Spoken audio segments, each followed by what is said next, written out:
This is the May 3rd, 2022 regular meeting of the Chatham County Savannah Metropolitan Planning Commission. The board consists of Mr. Joseph Welch, Chairman, Ms. Karen Jarrett, Vice Chairman, Mr. Travis Coles, Secretary, Dr. McLeaf Watkins, Treasurer. The board members are Ms. Lorraine Bowles, Ms. Elizabeth Epstein, Mr. Joseph Irvine, Mr. Wayne Noah, Mr. Jeff Morticia, Mr. Cedric Coleman, Mr. Dwayne Stevens, Mr. Tom Wildwoody, Mr. Lee Smith, and Mr. Jay Miller. The MPC Executive Director is Melanie Wilson. Good afternoon, everybody. I'll ask that we stand for invocation and the Pledge of Allegiance after. Heavenly Father, we ask you to bless each and every one of us and our families here this day. We ask you to protect the men and women of our armed forces and many blessings given to those families of the Ukraine who are suffering this day. We ask you, Lord, to help us make the right decisions for the betterment of Savannah, Georgia, and Chatham County as we make decisions for planning of our city. We thank you for the weather we have. We ask you to protect each and every one of us as you do always. In your name, amen. I pledge allegiance to the flag of the United States of America and to the republic for which it stands, one nation under God, indivisible, with liberty and justice for all. Thank you.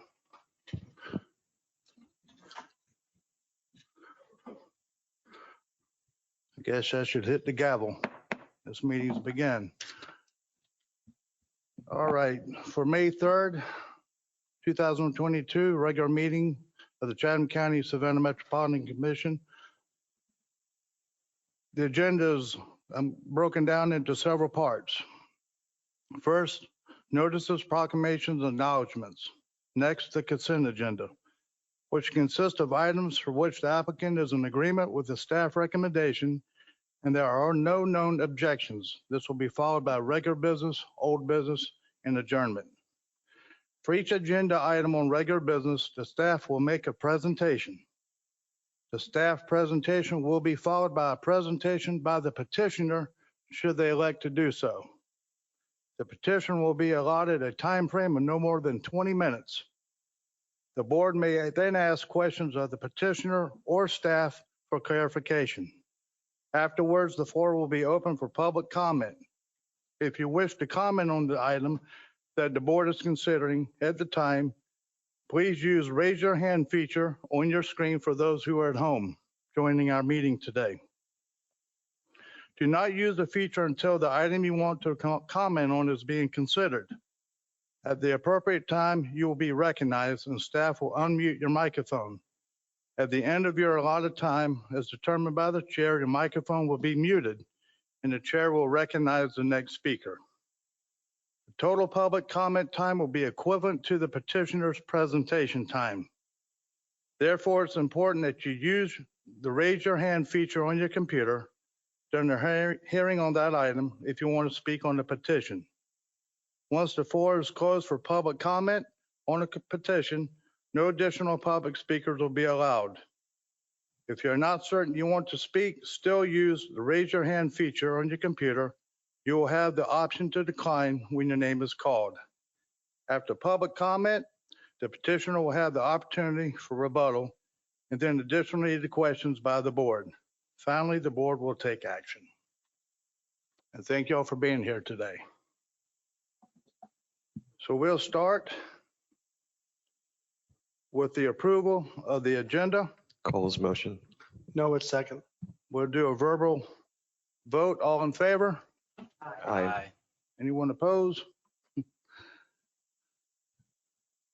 Next is notices, proclamations, and acknowledgements. May 24th, 2022, regular MPC meeting will be held here at 1:30 p.m.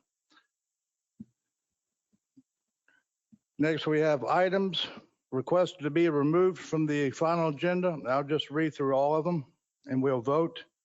Item number 3, special use approval request, 2110 West Gwinnett Street.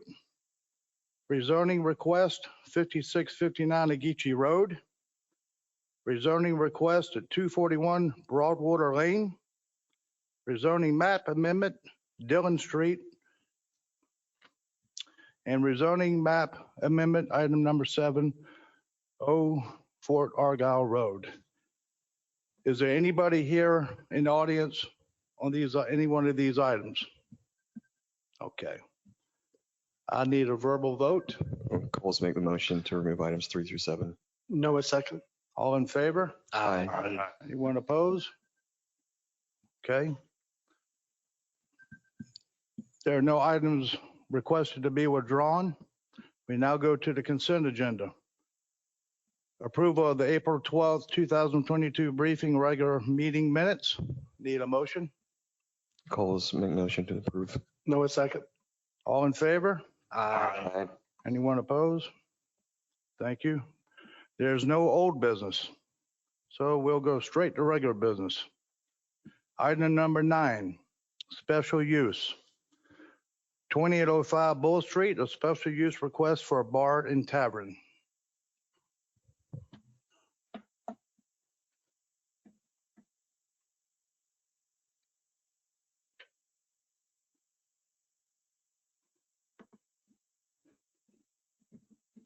Good afternoon, Mr. Chairman and Commissioners. Melissa Leto, MPC staff. Good afternoon to you. This is the subject parcel, 2805 Bull Street, requesting approval of a special use permit within the TC1 zoning district.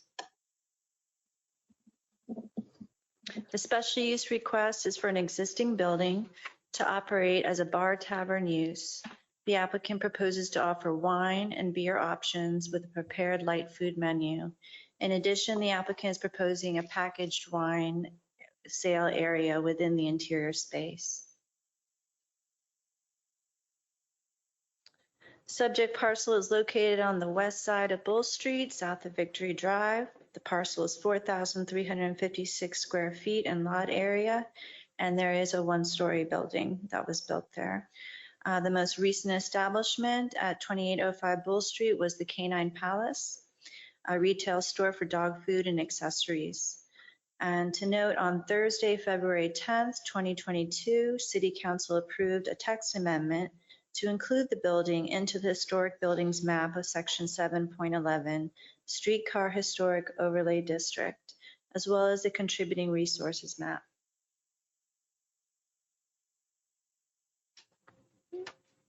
The subject parcel is in the TC1 zoning district, where there is retail and office uses. To the south of the parcel, it is also TC1. To the rear of the property, 2805 Bull Street boundary lines abuts the railroad right-of-way. To the west of the parcel is a lumber company zoned light industrial and a SCAD parking garage facing Victory Drive zoned small-scale planned development.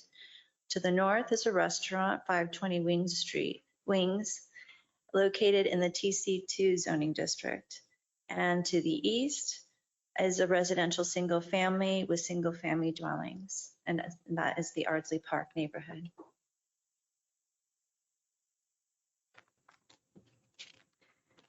These are, to the left is a 1955 Sanborn map showing the subject unit along with 2 other units located within the building. To the right is a 2021 boundary survey indicating the rear wood shed connected to the building is encroaching into the railroad right-of-way, whereas the building was constructed within the boundary lines.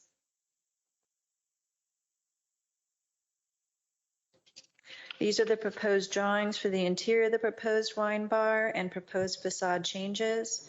The petitioner submitted building permits to renovate the exterior building prior to the subject parcel being included in the expansion of the Streetcar Historic District boundary, as well as a contributing resource map. The Historic Preservation Office has reviewed the proposed changes to the exterior and considers the changes to be minor and acceptable.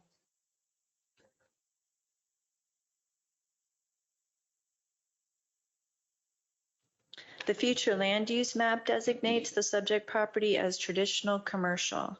Staff finds the special use request to be compatible with the future land use category, the character and scale, the location along a corridor that offers a range of retail, restaurants, bar, taverns, office spaces, and residential uses.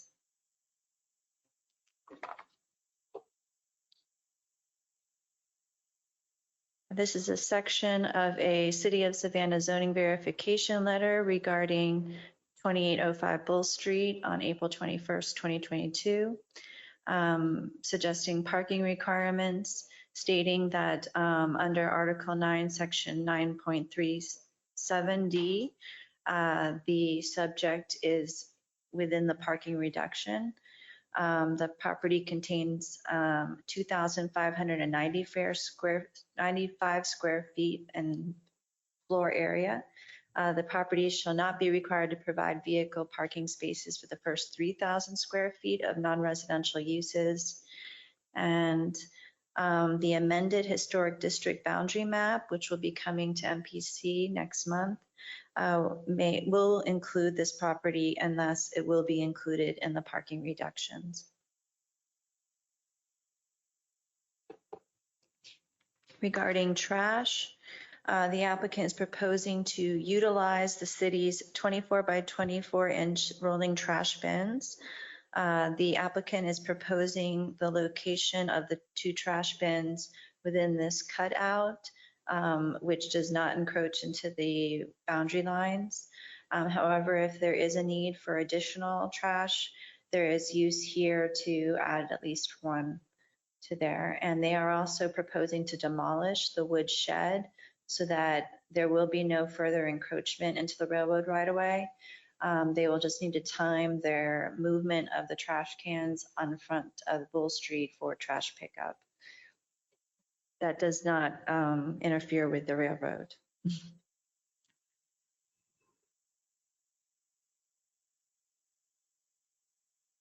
Let's see. There's a letter of neighborhood from the neighborhood association, plus over 17 letters of support. The applicant met with the Ardsley Park Chatham Crescent Neighborhood Association initially in August of 2021, then again on April 12th on a morning neighborhood association meeting, which resulted in a letter of support from them, as well as, again, I said, over 17 letters from residents.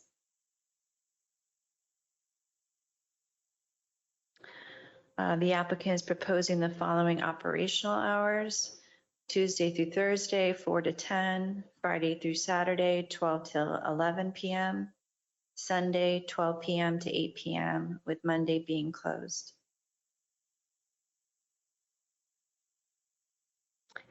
Based upon the compatibility with the comprehensive plan and the ability to meet the criteria for the special use permit, staff recommends approval of the request with the following conditions. The special use permit shall be non-transferable. Any expansion, I should say, if we need to revise that based on the pre-meeting, I would say any use of the property such as expansion, equipment, or storage shall be located within the required shall not be located within the required railroad right-of-way. We can always make amendments to that. And then condition 3, again, the hours of operation that the applicant has proposed and were approved through the neighborhood association. Thank you. The applicant and I are here to answer any questions. Would the applicant like to come forward? Make a presentation, Mr. Yellen? You have 20 minutes if you need that much time.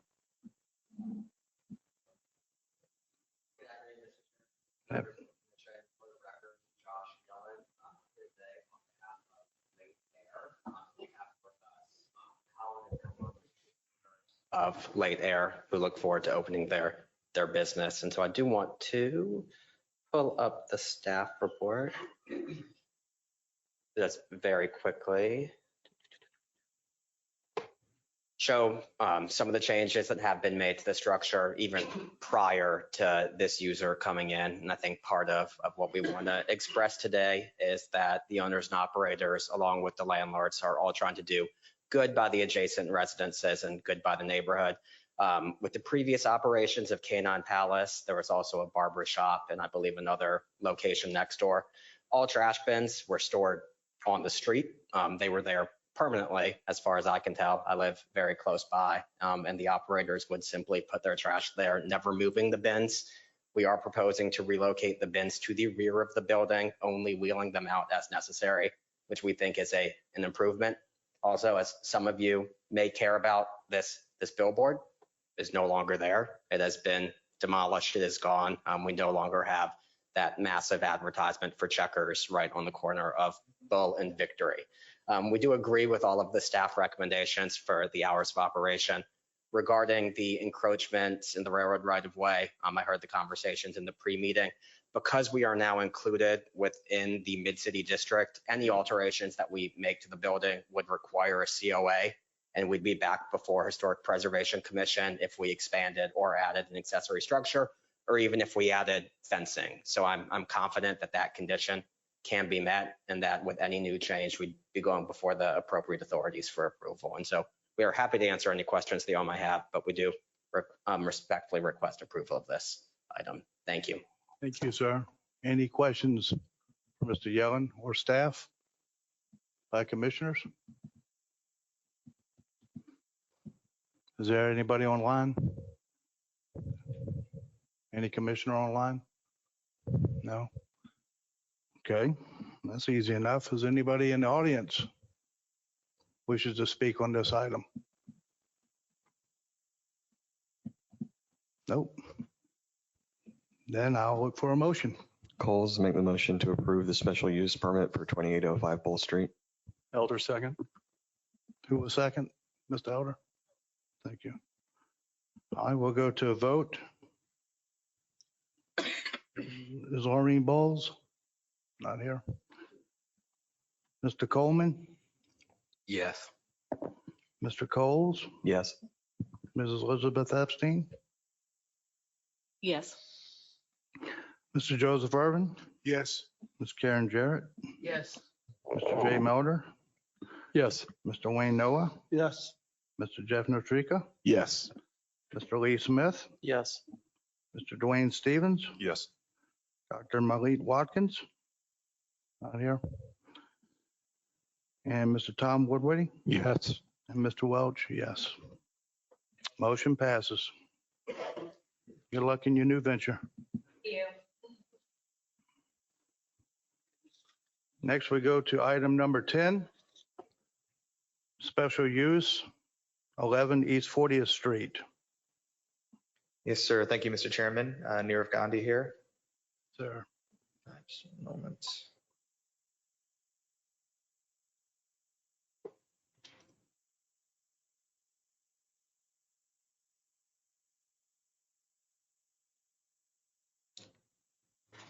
So we have a special use request from an applicant here at 11 East 40th Street. Currently, this lot here is being used as a sort of a junk lot. I have a picture here of the street view. It's fenced in. It's not in great condition at the moment, but there are a bunch of cars sitting behind, as you can see from the aerial here. Just for reference, this is near the Starland Village project and also pretty close to Starland Yard just down the street.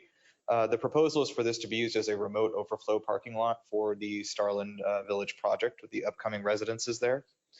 There will be just 23 spots, so not a giant parking lot, but it is intended, again, just for overflow purposes. They're meeting their parking requirements in other areas around that development.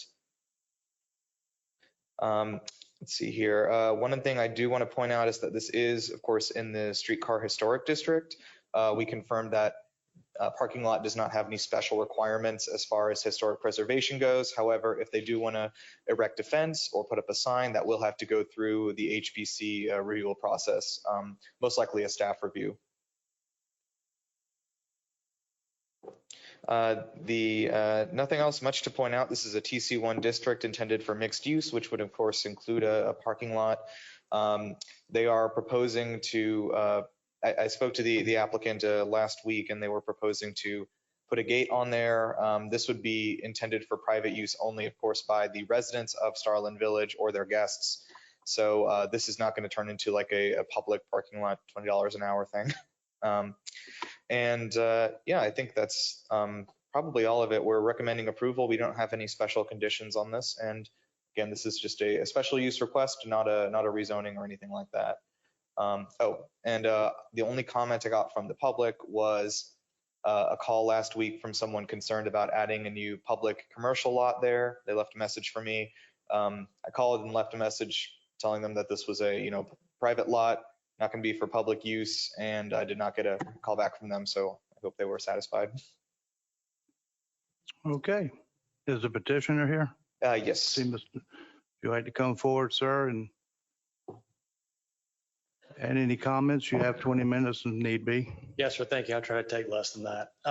My name is Michael Roach. I'm a civil engineer with Thompson Hutton here representing the applicant.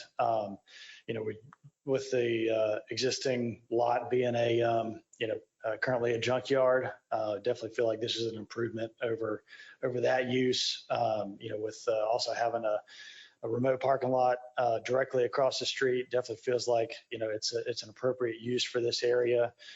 We do intend to work with the city staff, specifically traffic and stormwater, on working through those regulations to make sure it meets all the city standards.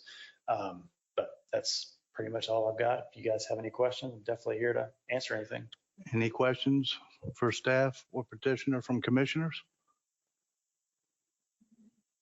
Okay, is there anybody in the audience who wishes to come forward? Thank you, sir. Nope. This is too easy. This is great. I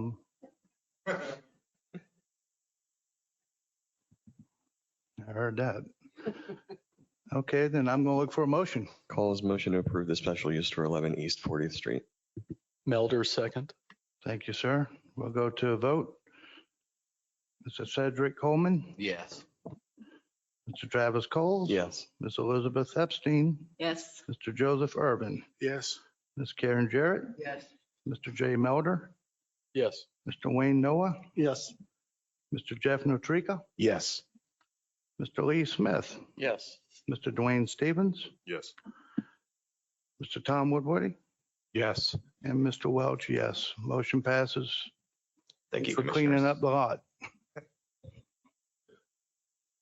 Next, we go to item 11, Amendment Master Plan, 705 South Bridge Boulevard. Mr. Watson, how are you today? Good, Mr. Chairman, thank you. And this item, last item on regular business is a request for an amended master plan. The petitioner is requesting this amendment for property formerly known as Track K or Waterford at Southbridge. This is located on the west side of Southbridge Boulevard, near the intersection with Woodland Creek Road. This property is within a PUDC zoning district, and the petitioner is also requesting some variances, which we'll talk about here as well.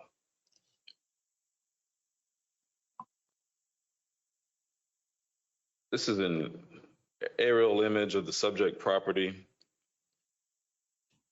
Property is approximately 130 acres, it's approximately 188 acres in size, but only about 65 acres is uplands, as you can kind of see in this aerial photograph.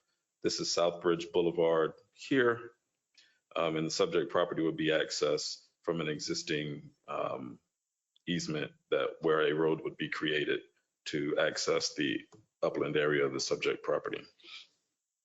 As it relates to the variances that are also part of this request, I want to say that these variances were approved during the 2006 approval of the existing master plan.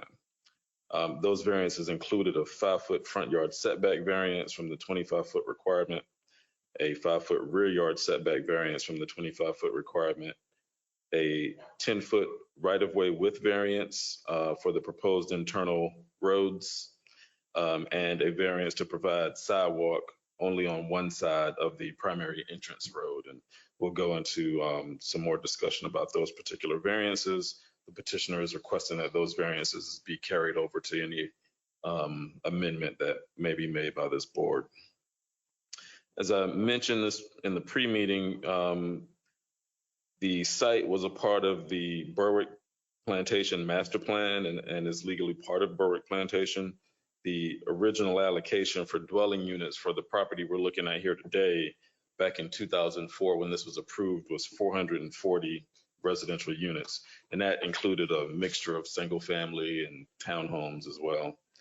The current approved master plan, which you see before you now, is the plan that was approved by this body in 2016. It includes 164 single family lots. All 164 of those lots are detached single family. They range in size from approximately 7,000 square feet to a little over 10,000 square feet. Each of these are, as I mentioned, a detached single family. These 164 lots exist as a result of the amendment that was approved in 2006 that permitted 258 total lots. So there's been a number of iterations of this particular master plan over the years. So just to kind of lay out the time frame, I guess the original approval as a part of Berwick Master Plan was 2004. Then the subsequent approval, there was a subsequent approval in 2006. You're looking at the existing plan from 2016. And then we're going to talk about what the applicant is proposing. This is the proposed amended master plan that the applicant is proposing. It includes 112 townhome lots, which are primarily on the rear here, as you can see on this map. It also includes 179 single-family detached lots for a total of 291 dwelling units. So the total net density is approximately 4.5 dwelling units per acre. And as I mentioned, the existing plan only provided for large lot, single-family detached residences. The property is proposed to be accessed from Southbridge Boulevard, which is here, over through what would be a new access road to get to the primary part of the development. As you can see, there are a few single family lots along the access road, the proposed access road. And just for reference, Southbridge Boulevard, which this was proposed to connect to, is a 60-foot bi-directional right-of-way down here.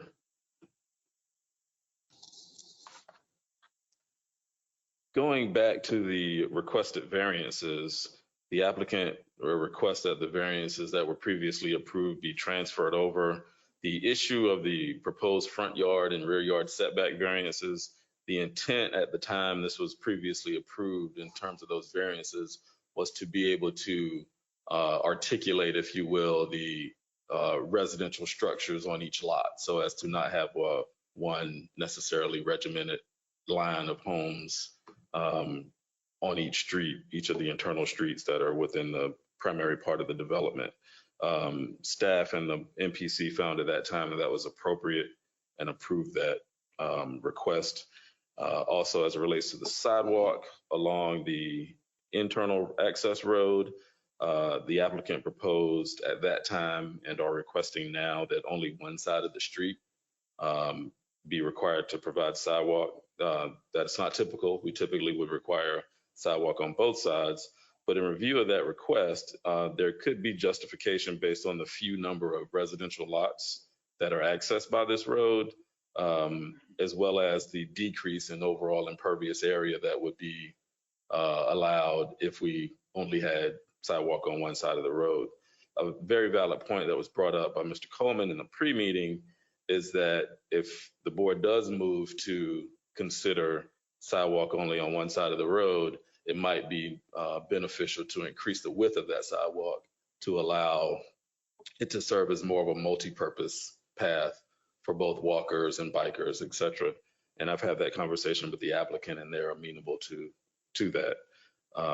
We think there is a lot of benefit in decreasing the overall impervious area, especially immediately adjacent to wetlands. It's about 11,000 square feet that would be gone. That number will change if the sidewalk is widened somewhat, but it'll still be a significant decrease. So we think there's value in that.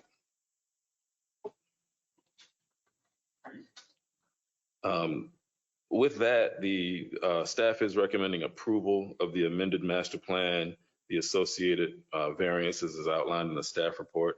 The applicant is present here today and intends on making a presentation unless I can answer any questions at this time, Mr. Chairman. Staff, yeah, if the petitioner would like to come forward and make your presentation. State your name for the record, please, and then we'll ask questions of both staff and you. Here you go.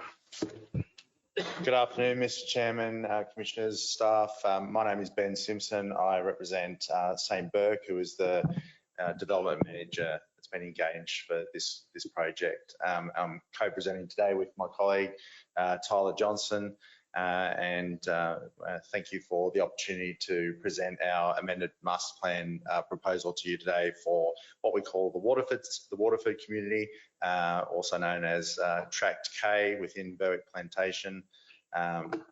Our presentation today, we hope to take you through a few things. Firstly, to present our revised development vision and strategy for the site, introduce the landowner and the developer, familiarise you with the site and its key attributes, provide an overview of the technical and land planning investigations analysis completed to date, share with you our architectural vision for the housing and amenities that are proposed, and then discuss next steps and timing, and obviously answer any questions that you might have.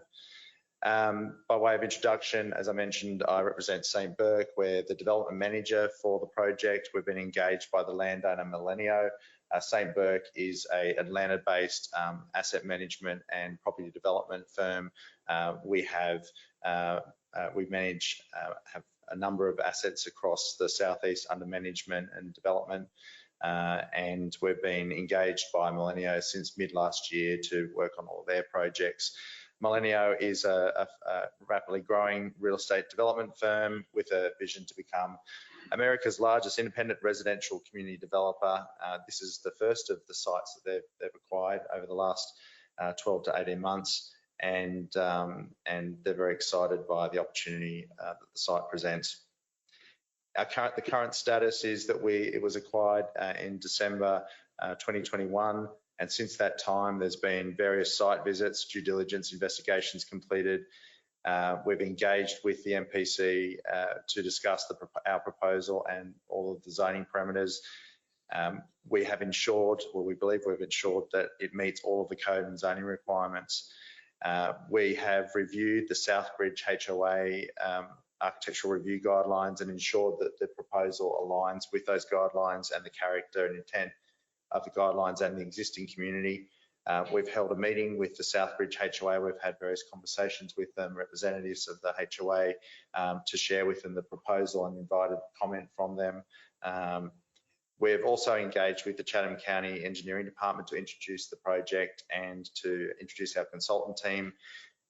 We've also engaged a local engineer called Maxwell Reddick out of Stockbridge, and we're in the process of engaging local contractors, obviously subject to approval, to commence the development later this year. And we're well advanced on our preliminary plat, which will be the next application that we'll look to submit hopefully in the next 2 weeks. State your name for the record, sir. Thank you. Tyler Johnson, Mr. Chairman, Commissioners, thank you for your time this afternoon. Now that you know who we are, we'll get into a little bit of context on this site. Mr. Lawson did a great job. We do have 188 acres, 65 of those being upland, zone PUDC, planned development, future land use, and the allowable density back when the original master plan was approved in 2014 is 6.8 dwelling units per acre. So that calculates to about 440 total dwelling units. Some quick context about the surrounding area. As it was mentioned, it's within Berwick Plantation, also neighbors the Southbridge community. This is up in the northwest corner here. It's one of the last remaining parcels that's undeveloped within the master plan from 2004. To its west, it's adjacent to I-95, and the northeast and southern boundaries are all bordered by wetlands and then additional residential use. We came out and visited the site first in late November of 2021, flew a drone, saw the site. The first thing we thought that it was very well suited for development. It's a beautiful site surrounded by wetlands, great views throughout. So we think that all of the residential units can take advantage of those views and be oriented either on a wetland or an internal lake or lagoon. The other great thing about the site is that it's within a 5-minute drive of high quality convenience and retail, 10-minute drive of all the major schools within the district, and a 25-minute drive within major employment areas within the Savannah area. We did just see these two previous approvals, one from 2006, the other from 2016. As it was mentioned, the first one was about 258 lots, just around 4 units per acre. That was pulled back in 2016. That the landowner at the time wanted to do something a little larger, more estate lots, as he saw the market was kind of leaning that way at the time.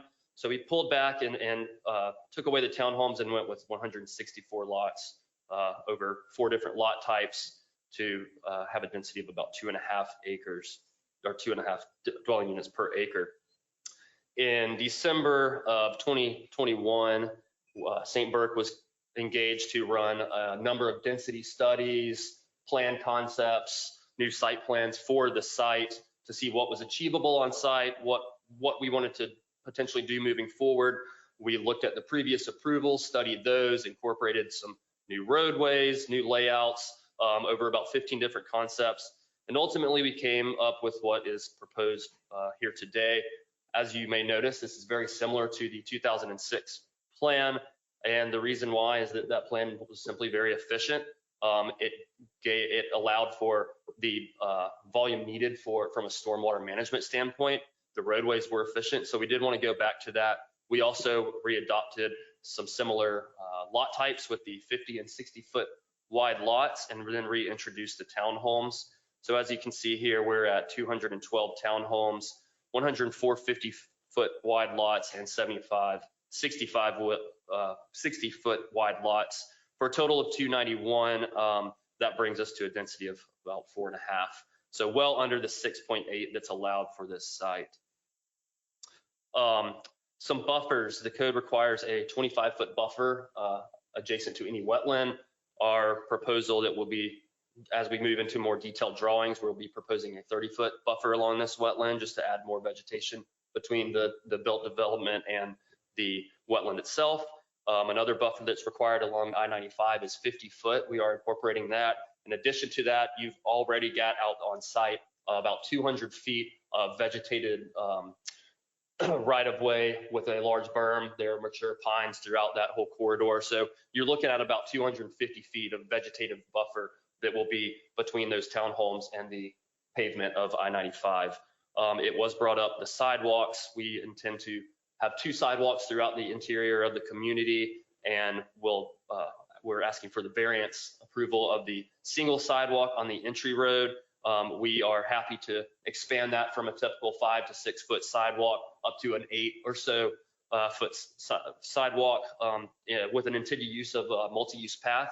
We know there's a lot of nice pathways throughout Berwick and Southbridge, so we would love for that to tie into our community and the new residents here, as well as existing in the neighboring communities, be able to use that pathway. So we're happy to do that. Stormwater management. The graphic has 7 ponds. We know we'll be proposing at least 5 of those 7. Our engineer is working right now on his stormwater calculations. So we know the interior ponds will be there. There's potential for others, just depending on the volume and runoff calcs and how those unfold. But he's already been in contact with the Chatham County engineers and is well aware of the current county regulations, and we plan to be in compliance with all of those regulations. Trip count. So we went ahead and worked with our engineer on some high-level rough numbers based on ITE generation trip counts. And first, just a kind of a quick definition. Some of you may know, some may not. This is not new cars on the road. These are trips. So a quick example, let's take a family of 3, mom, dad, and a daughter in high school. Mom and dad leave for work in the morning. There's 2 trips in separate their cars. Daughter goes to high school, 3 trips. Dad might come home for lunch, then go back to work. There's 2 more trips, so you're at 5. All 3 come back, you're at 8. The average trip count for a single family dwelling unit is about 9. So you can see there how these add up on a very basic day, that you can get to 8, if not more trips. So just keep in mind, these are not, those trips are generated by 3 cars, not cars, just trips. So here in the center, we've run those numbers on our proposal of the single family lots and townhomes and come up with 2,300 trips, daily trips on weekday. As a comparison, the maximum allowed density, if you were to split that in a 50-50 manner of single family and townhomes, that would average about 3,300 trip counts per day at that 442 unit count. And as a example that's existing within the community just south of our site in Berwick, that's Stonebridge neighborhood has 338 units, so slightly higher than what we're proposing today, but that generates 3,200 daily trip counts. A quick comparative analysis between the previous approved plans and what we're proposing today. We don't view this as anything drastic or new. We're coming in with much of the same product and as you saw, much of the same layout as well. As far as density goes, we have an allowable density of 6.8. The first one was about 4. 2016 plan drew back to 2.5, and now we're coming in around 4.5. So not much higher than the original master plan in 2006. Unit count, we had 258, then 150 or 164. I'm sorry, that's a typo there, but that was 164. We're coming in and proposing 291 today. Lot size, their smallest was 32, 62. We're coming in with 24-foot townhomes, which is 6 foot wider than what's allowable by code in this zoning district. Largest proposed, they both had 95s on the very southern portion there. They elected to go with large estate lots there. We're coming in with 60s throughout. And then common open space. The 2 previous plans didn't really take this into account. That was something I failed to mention earlier. Our proposal, we are proposing the option here to take away 4 of those lots. So you would be at 287, but that would allow us for about 1.5, 2 acre amenity site there that could consist of a pool cabana, children's playground, pool, something of that nature for the community itself. So we see that, and we're also proposing some green corridors throughout and potential trail system within those corridors. Now I'll turn it back over to Ben to talk about it. Thanks, Tyler. The next 3 slides just give you a bit of an idea of the housing typologies and the architectural style that we're proposing for the community. As I mentioned at the start, we have gone through the ARC guidelines for the Southbridge HOA, and the style that we're proposing is in accordance with those guidelines. And I think the feedback, it's fair to say that the HOA were really happy with what we're proposing here, and we're well advanced in our discussions with some reputable local builders. These homes on the right-hand side, it's what you call a contemporary farmhouse style. It's quite popular, here in Savannah and elsewhere in the US. And these are actual homes, renderings of homes that are delivered by one of the key builders we're speaking to. We're proposing to continue that architectural style through the townhomes. You can see there on the left-hand side some townhomes which also comply with that sort of architectural style and language. And then the amenity also would be consistent with that. And as Tyler mentioned, it's in a very highly visible location at the entry to the community. It will form a really great gateway entry to Waterford. In terms of next steps, obviously today we're here for hopefully an approval of the amended master plan. As I mentioned at the start, we're well advanced on our preliminary plat, and hopefully we will have it ready to submit either later this week or early next. And by early June, we should have our construction drawings completed, if not earlier, for submittal. and we're targeting a construction commencement in later this year, hopefully in October. In summary, we are obviously recommending the approval of the amended master plan due to the following. Our plan does comply with the zoning requirements and is similar in nature to the previously approved master plans. The proposed development and housing will enhance the existing Berwick Plantation and the Southbridge communities. The amenities we are proposing and the housing itself will be aesthetically pleasing and will comply with the architectural requirements of the HOA. The developer and landowner is committed to engaging local key stakeholders and local consultants and contractors to deliver this community. And then finally, subject to receiving the amended master plan approval, we're ready to submit our next planning application and hopefully commence development before the end of the year. Thank you. Thank you.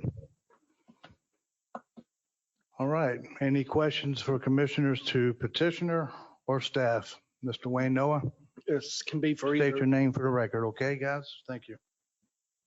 Wayne Noah.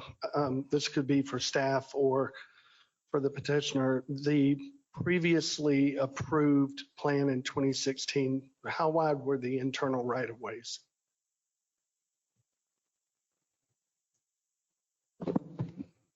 Mr. Noah, the plan that was approved, the current plan you're talking about, right? That's in place right now. Yeah, they were the 50 feet wide, the internal road rights of way. I guess my concern, it kind of got brought up in the pre-meeting, was the reduced right-of-ways and all of the townhomes in the back. Will there be off-street parking? Like, will there be driveways? I'm just concerned for the ease of access for large apparatus, fire apparatus. And off-street parking will be required, but I'll let the applicant speak to how they intend to lay it out. The density scares me in the back. Yes, sir. Each townhome will have driveways, so there will be the off-street parking proposed in front of the townhomes, along with garages. So there will be additional parking in there as well. And these variances were with both previous approvals, as we understand it, the 2006 and 2016. We're seeking to carry these over. One for that staggering, the 5-foot step back variance, so that you can have that staggering of homes. We've got some long stretches of road through here.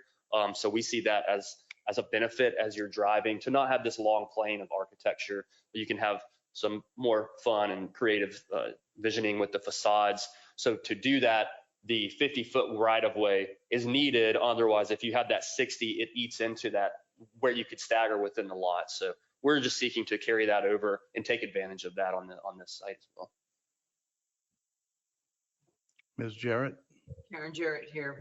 I have a question for staff on the overall density for the South Bridge development. Where are we in that? I mean, are we in compliance with what the overall master plan agreed to?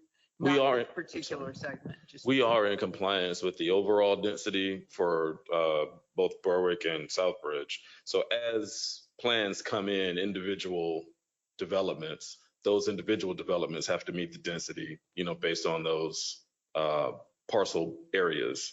So, and I believe that this might be the last or nearly last undeveloped tract out here. So okay. I think we're getting close to being done. Okay. And again, we talked about it in the pre-meeting, the fire department access is a huge problem for me. We have this very long spine road and 300 houses at the end of this spine road. If something happens on that spine road, if it gets flooded, or if there's a car accident there, or if there's a fire somewhere on the road where the fire department can't get back there, having one way in and one way out is a really scary thing. Have we made any provisions for fire department access? I guess I'm asking the developers that, or their engineers. Any emergency vehicle, yes. Yeah, that was brought to our attention, and that's a good comment. We have thought about that and spoken about that with our engineer previously.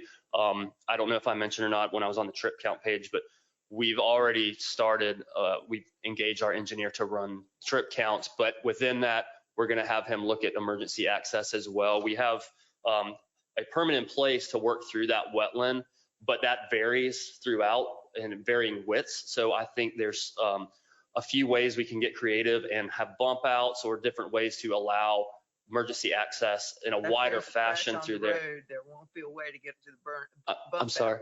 If there's a crash on the road, there won't be a way to get to the bump out to get around it unless it happens right at the bump out. Right. Yes, ma'am. So it's a huge concern, but we'll let that go for now. The other thing that I was concerned about is the level of service of that spine road with 2,500 cars daily. Do you have any idea what the level of service is? Your engineer here, could they tell me what the level of? He is not, but that will be coming forth within the trip generation calculations as well. Okay. The final question I have is why isn't the development maintaining the road? The access road, Yes. we will be maintaining that. It will not be a public road? Well, You're gonna make it a private road? no, it will be public. I'm sorry. I misspoke. Why? I won't be using, I don't know very many people at all that will be using that road. It seems to me that the development could take it over without any problem and maintain it for the residents that use it. We can definitely, sorry. Yeah. We'll consider that, but yeah, at this stage, we haven't sort of worked through all of those issues, but. All right, thank you. Mr. Wayne Noah? I have a follow-up. Will you please consider in regards to her comment about the entry road, Yeah. some traffic calming devices so that if there is a wreck, it's probably going to be at 15 mile an hour, not 40, and probably be able to be pulled off the road? I would appreciate that. Any further questions?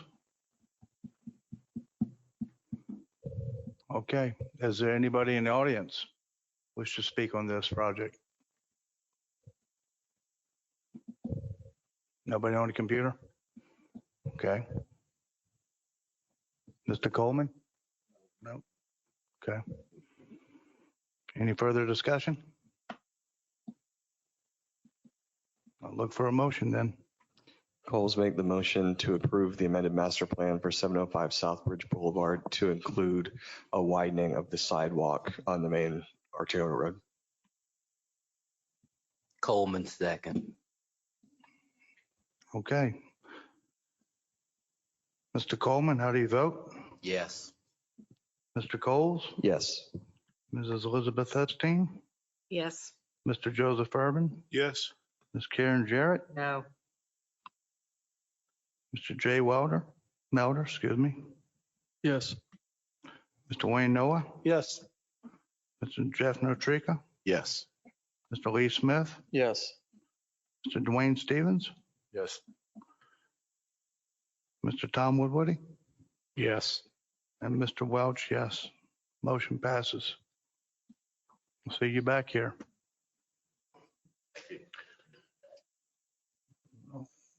Okay, there's no presentations. There's no other business. Thank you all for being here today in attendance. Wish you all a blessed week and a healthy week. This meeting's adjourned. Thank you.